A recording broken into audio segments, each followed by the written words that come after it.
Okay, I'm now doing video 10.2b. And I wrote down the days of the month on here so that we can show you a couple things you need to know to do the videos from this section. This section is basically still 10.2, but this section brings in the reality that not every loan is taken on the first of the month, and not every loan is paid exactly 1 year later or exactly 9 months later. Often payments are made during the course of the year, and often payments are made during the middle part of the month. So when you're calculating interest, you need to know things like how many days in the month. So I have this little thing that I memorized as a child. It was 30 days, has September, April, June, and November. Okay, so you might want to just write that down. You don't have to memorize anything for my class, but you might want to have that written down someplace. And so you can use it when you're doing your homework, and then you can use it when you're taking your test. 30 days has September, April, June, and November. And of course, my tests now are going to all have to be open book because you're not with me anyway. So anyway, you don't have to memorize that. So I go up here to my months and I go 30 days here. 30 days has September, April, June, and November. So those months have 30 days. The rest have 31, except for, of course, February. So February has 28 unless it's a leap year, in which case it has 29 for leap years.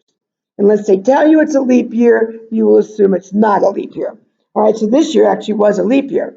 All right, so that's one thing you need to know to do the problems in this section. The other thing you need to know, we all know there's 365 days in a year. And if you said, I did not know that, well, you could go to Google and say, how many days in a year? And it would say 365, except for leap year has 366. But if you are told in the problem to use the banker's rule, then you're going to use 360 days in a year. So that's just a little thing. By the way, it's done because they can make a little bit more money. All right, so here's how this works. Let's say I take out a loan on, I misspelled loan there, a loan on April 12th to pay my taxes and pay it back on November 3rd of the same year.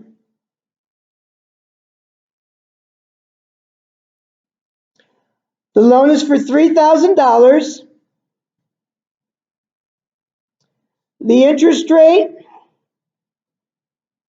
is 4.5%. How much interest is charged?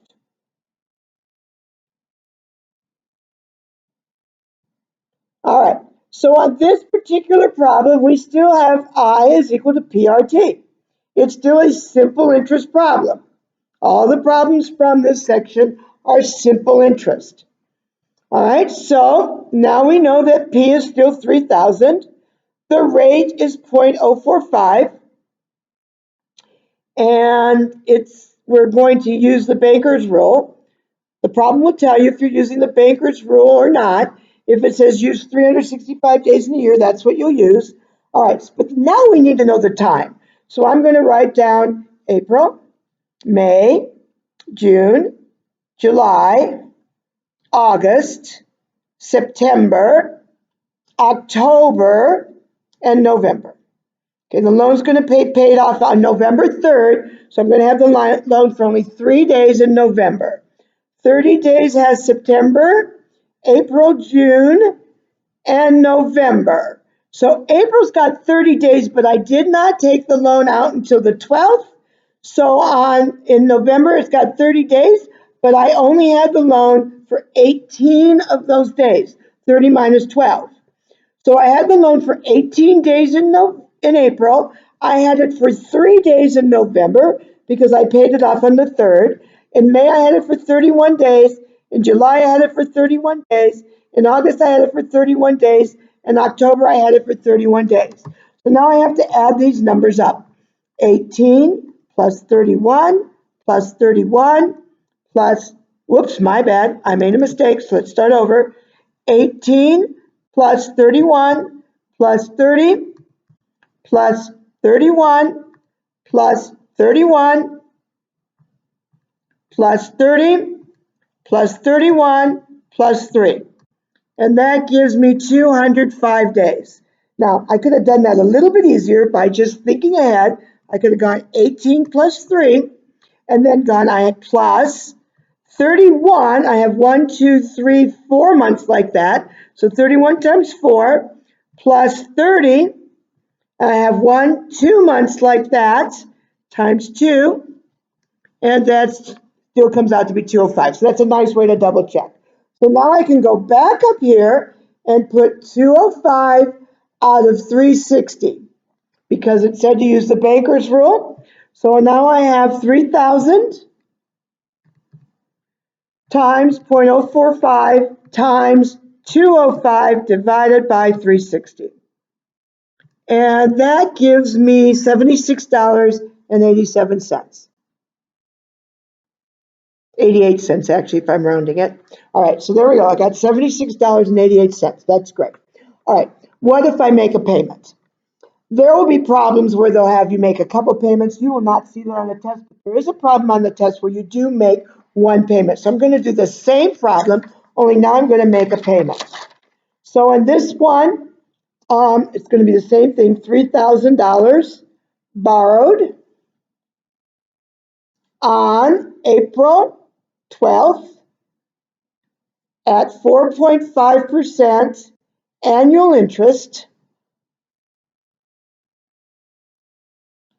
a payment of $1,000 is made on July 4th, and the remainder is paid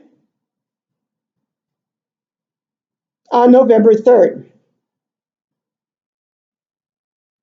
I could ask several questions on this. I could say, what is the final payment?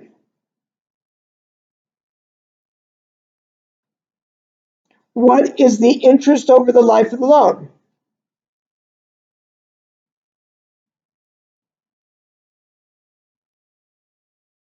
Okay. You could also ask, how much was saved by making a payment?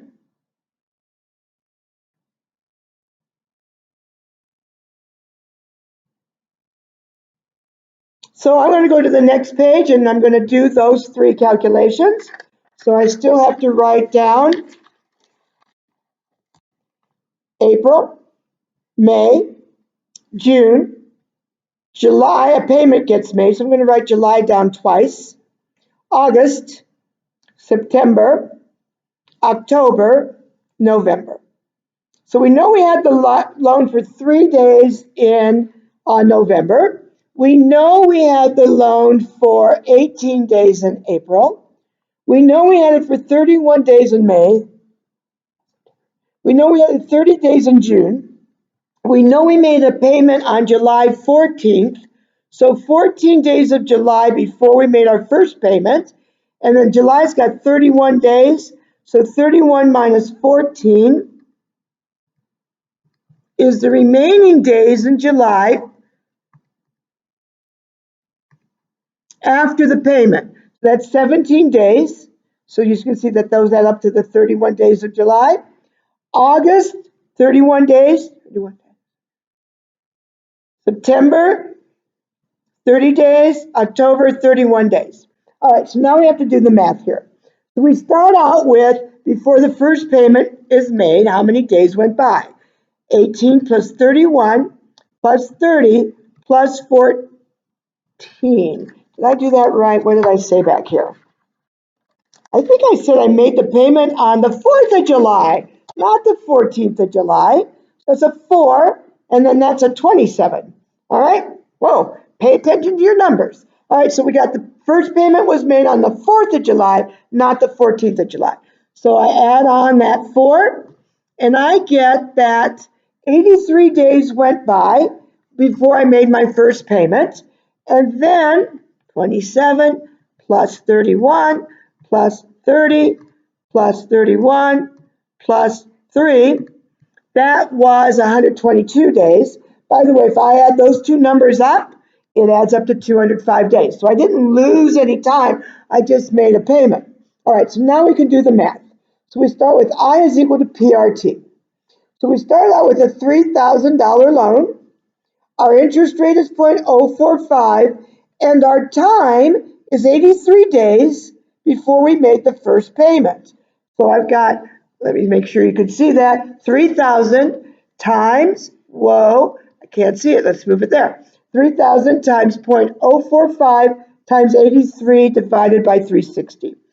So 3,000 times 0.045 times 83 divided by 360. So I have accumulated $31.13 interest so far. So I owe $3,031.13. I pay $1,000, and so I still owe $2,031.13. Okay, so again, the point is I borrowed $3,000, I paid $1,000, I don't owe $2,000, I had some interest. So now I do it again. I is equal to PRT. Now the amount I have as a loan is $2,031.13. My interest rate is still 0.045, and now I have 122 days out of 360. So I'll do that math. 2031.13 times 0.045 times 122 divided by 360. And that gives me $30.97. Okay, so when I pay off the loan, if the question is, going back to my questions, what is the final payment? The final payment will be the $2,031.13 plus the $30.97. I'm not going to do that for you because this video is getting kind of long. And then if it says, what is the interest paid in total? The interest paid in total would be the $31.13 plus the $30.97. That's your total interest. And then if they said, how much did you save? Well, in the previous example, we paid $76.88 in interest, $76.88, then subtract the answer to that piece, and you will get that answer. Thank you.